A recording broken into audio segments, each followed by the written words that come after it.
Welcome to the Good Reading Podcast, proudly sponsored by Book People Gift Cards. A Book People gift card is the perfect gift for readers of all ages. Simply order your gift card online at bookpeoplegiftcards.org.au. Redeem at any one of over 500 bookshops across Australia. Visit bookpeoplegiftcards.org.au. Hello and welcome to the Good Reading Podcast. Today I'm talking to Yuot Alaak about his memoir, Father of the Lost Boys. It's the story of Mecak Ajang Alaak and the rescue of 20,000 boys during the Second Sudanese Civil War. Father of the Lost Boys was shortlisted for the City of Fremantle Hungerford Award, the Western Australian Premier's Book Award, and the New South Wales Premier's Literary Award. Yuot, welcome to the Good Reading Podcast. Thanks, Greg. Glad to be here. Your story begins in the Dinka village of Mecak. Tell me about the Dinka people and life in the South Sudanese village of Mecak. So the Dinka are a tall, dark-skinned, Nilotic people common to East Africa. The Dinka tribe are centered along the Nile River, and they are known as the great cattle keepers. So everything about the Dinka life revolves around cattle. So my grandparents had lots and lots of cows, and I describe our people as a peaceful, happy people, always singing, always dancing. And before the conflicts arose, life was so tranquil. So life revolved around family, around hunting, around fishing, protecting one's cattle and protecting one's property. And it's quite a large tribe of been estimated to be about 3 to 5 million strong. We are also known as the tallest people in the world. So I'm 6'4", and I'm not considered tall at all. Back home, I've got aunties that are taller than me. So yes, and we've got a famous basketballer, Paul Manutbol, that once played in the NBA. We've had a lot of basketballers play in the NBA, and a lot of our people are now playing in the NBL as well, and the AFL. If you heard of Majak Dow and others, they're from the Dinka tribe. Wow, that's something to celebrate. I don't look as physically fit as they do, but yes. Mecak is your father and the hero of this story. What was his experience of growing up in South Sudan? My dad grew up in the village. He had lots of brothers and sisters because the Dinka people were polygamists. So his father had 6 wives. So dad had lots of brothers and sisters. So as a kid, he would have, he went hunting, looked after the cattle, helped his mom around in the farm. He did a lot of wrestling as well because wrestling is the AFL of the Dinka people. And my dad, as a young man, was really strong and was a champion wrestler. And he describes his childhood as being really, really happy, as all childhoods should be. That was before the storm kicked off. And what about education in a place like South Sudan? What was the access like to education? The access to education was extremely limited. So we have one of the highest illiteracy rates in the world. So people basically just didn't go to school. A lot of the people did not read or write. But my dad, being the son of a chief, he was chosen to go and get an education so that he could be a translator with the British who colonized the Sudan. And that's how my dad was able to go to school as a young man. But in his days, it was a rarity. In his state, there was about one high school for about 1 million kids. My dad was in high school when the first Sudanese Civil War broke out. And he was so determined because my dad started to really believe in the power of the pen. So when his high school was taken over by the army, him and his friends walked for 3 months to Ethiopia so that they could continue the high school education. And my dad was really smart, so he ended up getting a scholarship from the World Council of Churches once he finished high school as a refugee in Ethiopia. And they took him across to the other side of the continent to Liberia in West Africa, where he eventually graduated with a degree in maths and physics, and then he became a teacher. Wow, that's quite an adventure. What an education. Yes, yes, it was. It was. And he ended up spending a year in England, in Leeds as well, a few years later. The story takes place during the Second Sudanese Civil War. For many people, the causes of that war, the background to that war, are relatively unknown. What's the time frame And what were the sources of the conflict that caused that war? So the Second Sudanese Civil War was the longest civil war in Africa. So it started from 1983 and it did not end until about 2005. So it lasted 21 years and it killed millions and millions of people and displaced millions more, like me and my family. That's how we ended up in Australia. Uh, People often ask, why are the Sudanese people fighting? But the genesis is quite far. It goes back to the time of the British Empire. So I always say in my book, before the colonials came, Africa was just one homogeneous continent. There were no countries. But with the stroke of a pen, the colonials drew lines on a map and divided Africa up into what is now 54 different countries. And we found ourselves in a country called the Sudan. It was known as that, but its boundaries had never been defined. So all of a sudden now, Sudan, which was the largest in Africa, was composed of two distinct parts, the north and the south. The north being Islamic and Arabic, and a lot more educated as well, but the south being Black, indigenous, African, which is where my people, the Dinka, hail from. So when the British left, the government in the north took over the whole country, and it refused to recognize the diversity of the Sudan. It's a multilingual, multi-ethnic, multi-religious nation of almost 100 different tribes. They said Sudan must be an Islamic nation. The whole nation must speak Arabic. And that really was the genesis of the war. And the Dinka people, among others, said, well, this is really foreign to us. We've got our own language, our own culture that is, that has been thousands of years in the making. And obviously they decided to enforce that law with the army. So the war then started between the north and the south. It's also economic because a lot of the resources are in the south, the timber, the ivory, the oil, the fertile land is all in the south. So there was an attempt by the north to do what we call Islamization and Arabization, to then take over the resources eventually. And my people saw through that and said, no, we have to fight for our own country. And the final result was the independence of what is now South Sudan, which is what the British should have allowed to happen initially. It was weird in the sense that your sister who lives across the river now was part of a different nation. And although you've crossed that river 10,000 times to go visit her and her kids, now you need a passport to go see her across the river. That is essentially what that boiled down to. And it boiled down in a country called the Sudan, a country that had two parts that knew nothing of each other, had nothing in common whatsoever, whether it's language, culture, but they were then put together and told to get on with it, as it were. Part of the story is about the way your father, Mecak, took 20,000 boys. Well, I think initially it started with 16,000 boys and then some more were collected along the way. But the idea was to rescue them from becoming child soldiers. Now, what might the life of a child soldier have been? Well, there's one inevitable outcome, essentially, and that is usually death.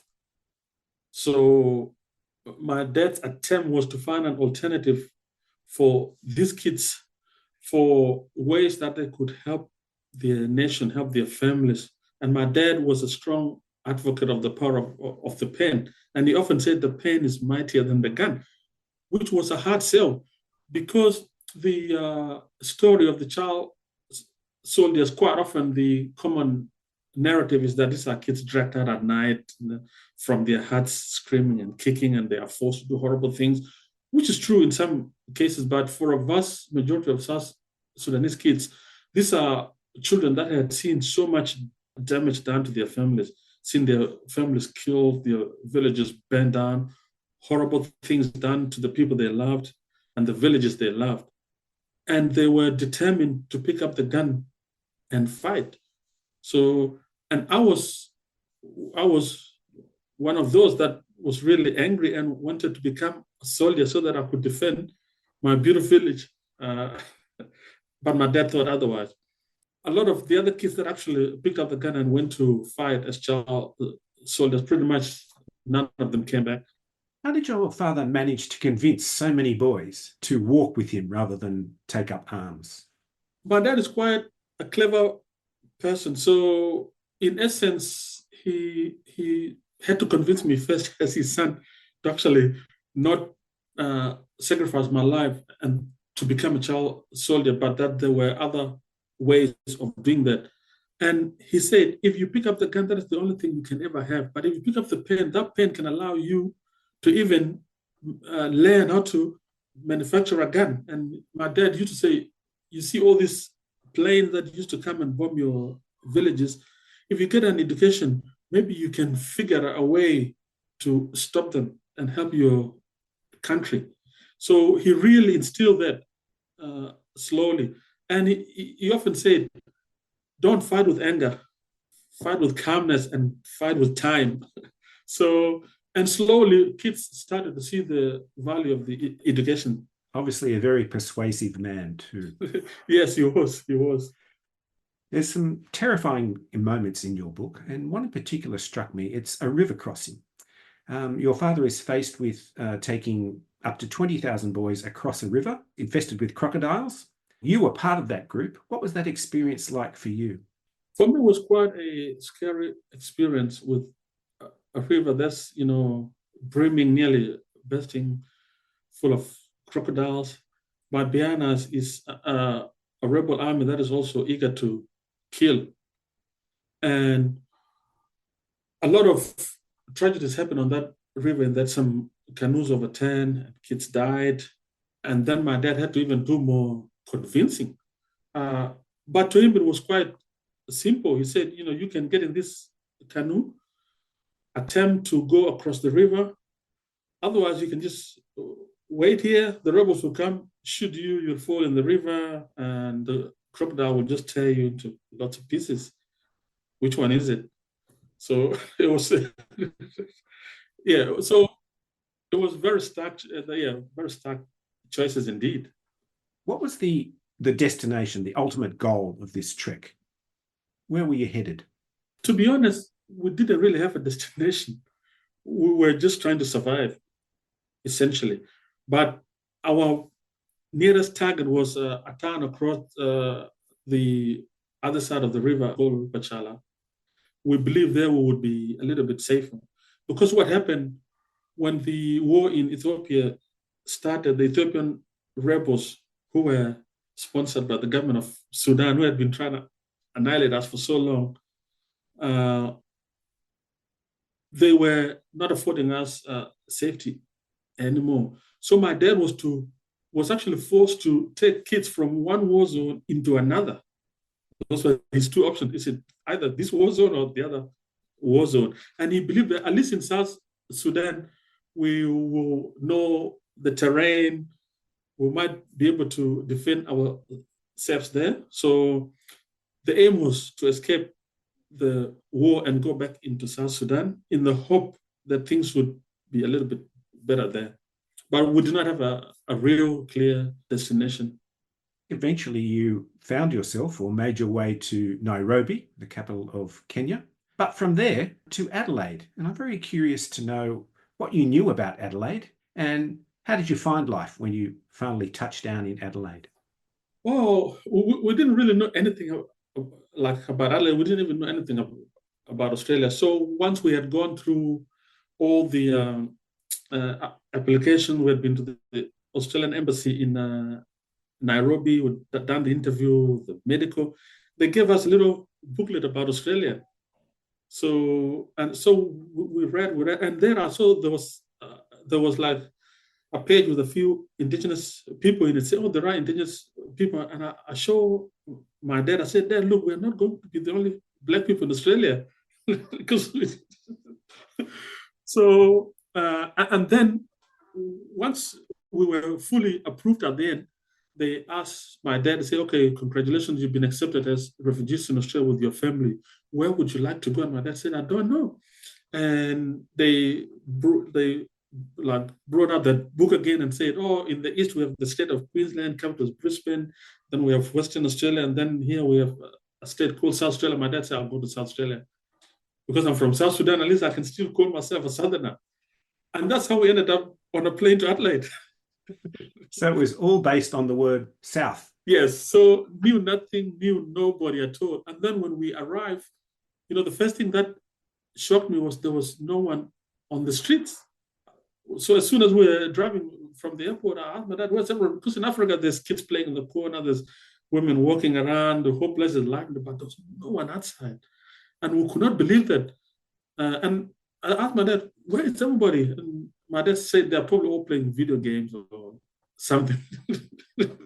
He's probably right. Yeah, and then my first shock was walking into a supermarket and just seeing a full aisle of just milk, like chocolate milk, low-fat, full crap. I told him, how can there be so much milk? I was shocked. Yeah, so it was quite an exciting time for us, really. Lots of discovery, funny things happening. And they put us right next to the ocean. And it was the first time we had seen an ocean I couldn't believe. I told my dad, it's the biggest river I've ever seen. And my dad said, it's an ocean, it's not a river. How did you find the people? The people were really amazing. So we were received by a young couple named Rachel and Scott Litchfield. They took fantastic care of us. We came to our house, was full to the roof with stuff donated by charities across Adelaide. Everyone just said, yeah, get it, man, you going? It was really fantastic. And for me, initially, all white people looked the same. And I told my dad, how are we ever going to recognize Scott and Rachel? They all look the same. Which turned out is not quite true, but when you just arrive, yeah, everyone kind of looks the same. And yeah, the people were really amazing. And at that time, when that many Africans in that area, I thought we probably might have been the first real Black Africans they had seen. So everyone was so curious, touching our hands, touching our hair. It was like carpet. I kept saying that. So it was really good. The conflict in Sudan continues and even escalating. Millions of people forced to leave their homes. Is there hope for the future in Sudan, South Sudan? Yes, there is fantastic hope in South Sudan. And that is one thing my dad always say, you must have hope. South Sudan is such a rich country, sitting on the Nile River, lush green, with fantastic wildlife, there's abundant water, oil and mineral wealth and all that kind of stuff. So once this war or this phase passes, there's tremendous hope on the other side. And my hope is that one day I'll be able to take my Aussie friends for a cruise on the Nile. That would just be fantastic. So it will definitely come to pass. Can I come? Yes, you can, as long as you're not afraid of the crocodiles. Thank you. I look forward to it. My final question to you is about this book. It's aimed at middle grade readers, but I feel like it's a book for everybody. What would you like people to take from this book to understand about the conflict in South Sudan? I think diving into other people's stories really brings people closer to the world. My dad always said the world is a global village. And if people are only reading about stuff in the cities or in the streets, then they're really denying themselves an opportunity for a much richer life. And one thing I tell kids all the time is that, look, I've gone through a lot, but if you look at me, I'm probably one of the happiest people around, at work, at home, because I choose to be happy. So just recognize how lucky we are as Australians to be here. And I would love the kids to just take away resilience, the ability to carry on, which is an Aussie thing, to be honest, just battling on. So I tell kids, no matter how hard things are, tomorrow will always be a better day, and just don't give up. Don't give up in life, in your relationships and everywhere else. So my advice and my hope is that people are more resilient as a reason of having read my book, and are more appreciative of the fantastic things that are in their life. If you want 100 things to complain about, you always find them, but you also find 100 things you can be thankful about as well. So it's a choice, I say. Well, that's a wonderful message to convey, and this is a great story. Thank you so much for joining me on the Good Reading Podcast. Thanks a lot. Much appreciated. I've been talking to Yuot Alaak about his memoir, Father of the Lost Boys. It's published by Fremantle Press, and you can find it at goodreadingmagazine.com.au. My name's Greg Dobbs, and thanks for listening. This Good Reading podcast was brought to you by Book People gift cards. Share the joy of reading with a Book People gift card. To find out more, visit bookpeoplegiftcards.org.au.